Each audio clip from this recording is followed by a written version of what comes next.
In the mid-'80s, the park was a disaster. A mess.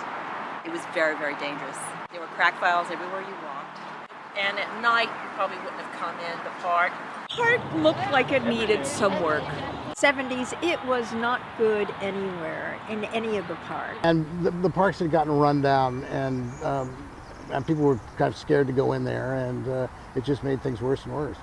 I still remember in 1994, an expose in the New York Times finding Riverside Park at 84th Street, the most downtrodden, run-down section of the park in the city of New York.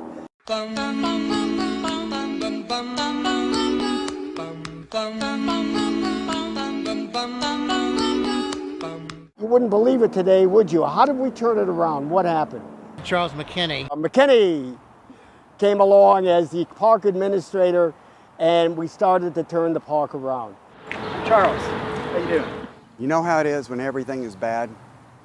You don't know where to start. That big sink of dirty dishes after the party. Well, my secret is always you just do one dish and you just get started. And in this park, we started with the graffiti and the erosion. Well, bringing back the park from that, sad state is one story after another, just like that. People who worked in the park or the volunteers or someone you'd meet in the neighborhood made the big lift.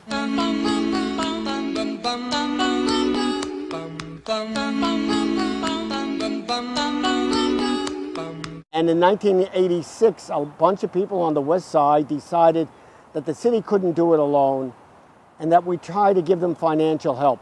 And we formed what is called the Riverside Park Fund that you know today as the Riverside Park Conservancy. Okay, so what's the magic? How have we been able to do it? The first thing is the city went along with the Riverside Park Fund when it came up with the idea to get volunteers really involved in the park. I'm not talking about people working on Saturdays for 2 hours a day. I'm talking about hundreds of people putting in thousands of hours, every little inch of this park to turn it into a landscape oasis. We have about 200 permitted volunteers in the park. And I'd say there's about 75 park tender sites or place partner sites. Okay, I'll keep you posted.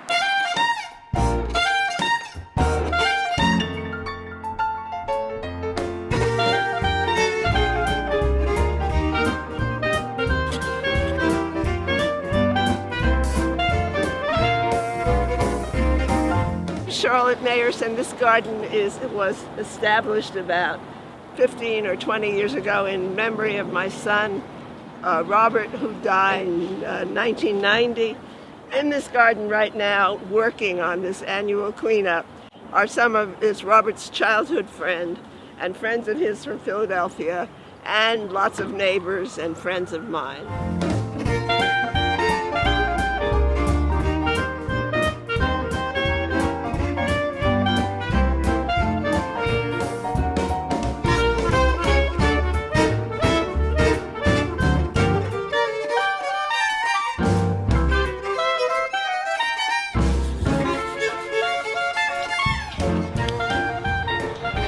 I've been here for 30 years. This is my group for today. I do donate to the Conservancy. It's a great cause if you live in the Upper West Side. Not everybody can come out and paint, but if you like the park, you can give it money.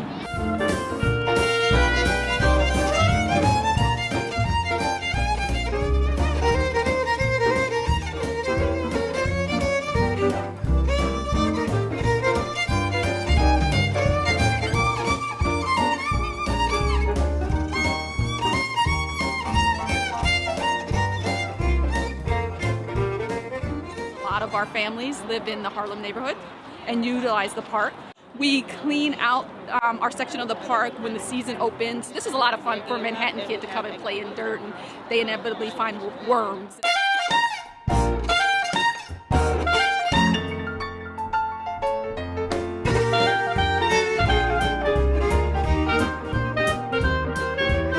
We had a fantastic project with the Conservancy. It was a pleasure working with the staff. I've lived in the neighborhood for about 3 years. I saw the sign there just saying that volunteers were welcome, so here I am.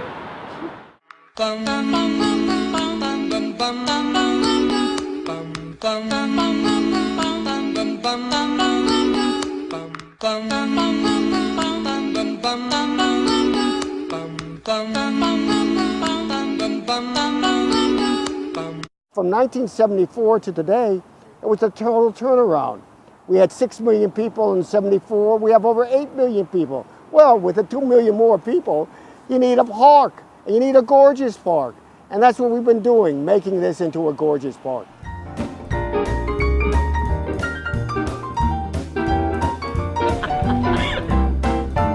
Even though you don't know everyone here, it feels really like a safe place. We live on the ground floor, so we really get out of the house, cross the street, and we are in the park. So it's almost like our garden.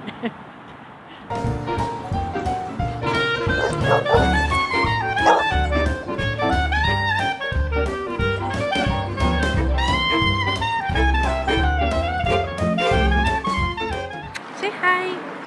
Bello parque. Este é parque lindo que nós amamos muito. This is a beautiful park. We love this park so much. This is one of my favorite areas of the park. You've got the view of the river. Up above us we have the majestic Soldiers and Sailors Monument. Behind me is the Vale, which is this tremendous bowl of a hillside that I remember when it was a dust bowl. And one of the projects that the Conservancy was able to do with donors, with private donations, is we reconstructed the lawn there and put in irrigation and brought back the grass that you see now on the hillside. The hippo playground down here is helped and taken care of by the Hippo Playground Project, which is a group of parents who use the playground, and it's the oldest playground user group in the park. They just celebrated their 30th anniversary. Off to my right over here is the 91st Street Garden people. They were the first group to stake a claim to an area of the park and start to restore it. And they predate the Conservancy even. We have watched You've Got Mail a million times. We can quote word for word, basically the entire movie. So we were in New York for the week visiting a friend, and we had to come see it. So it was definitely one of our top things to come and see. I love the park. This is one of my favorite parks to go up and down, whether I'm riding my bicycle, just taking walks, or a little beverage. Cheers. Those of you who enjoy the park really say to themselves, well, it's here. I pay my taxes. Why should I give money to the park? I'm paying all these city taxes and everything else, and my God, my kids are, it costs me a fortune to live on the west side. I paid all that money for my apartment. But you know, the tax dollars that go to this park only really support about 56 cents on a dollar of the money that is spent in the park. The balance of it comes from private contributions, people like you and me and volunteers to make the park work. We all of us in New York love Riverside Park. It's a time we all lived in 50 years ago or 100 years ago or even 150 years ago. As that kind of a park, it's a wonderful park. But parks, just like buildings, can become 21st century parks as well as 21st century buildings. We don't still make buildings out of stone and brick, although some people do, but we make them out of steel and glass now. And we have inside them, the guts, we have all kinds of technology, which are those technological advances that make our lives so interesting and kind of define our culture of the 21st century.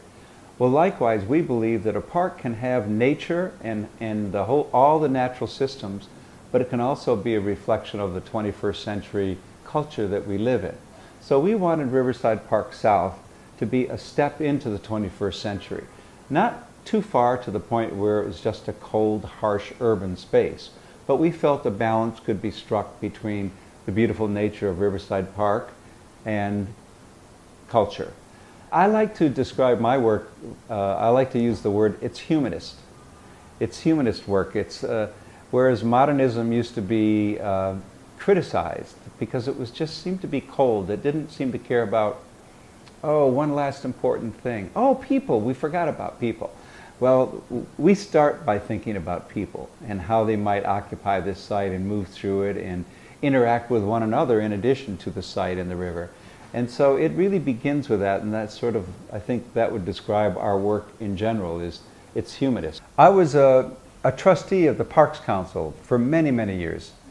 Even though I run my own business and do our own design work, I care about giving back to the city and giving back to the people. And my way of doing that was through the Parks Council. And because I was involved in that, I was involved in a lot of the park proposals that come up in New York, along the waterfront in particular. So I heard about this project.